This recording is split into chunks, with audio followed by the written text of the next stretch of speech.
मंदिर परिसर रे फुटिला स्वर्गीय फूल पारिजात। बालेश्वर जिला बालियापाल ब्लॉक अंतर्गत पंचुपाली पंचायत पंचुपल्ली ग्राम रे महादेव मंदिर परिसर रे फुटी स्वर्गीय फूल पारिजात। ग्रामर सुभाष मंडल पंचुपाली मंदिर रे 32 प्रकार पुष्प गछ लगाइथिले। सेति मध्यरु अन्यतम थिला पारिजात।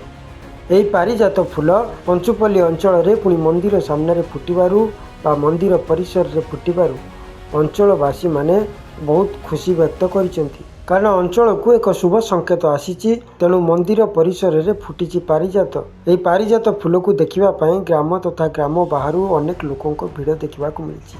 पारिजात पुष्प ये हूँ स्वर्गर पुष्प बोली आमर पुराण रे रही। ए पुष्प प्राय दुर्मूल्य बा देखा जाए बहुत कम देखा जाए। जहाँ आम गाँव एटा देखा जाइए।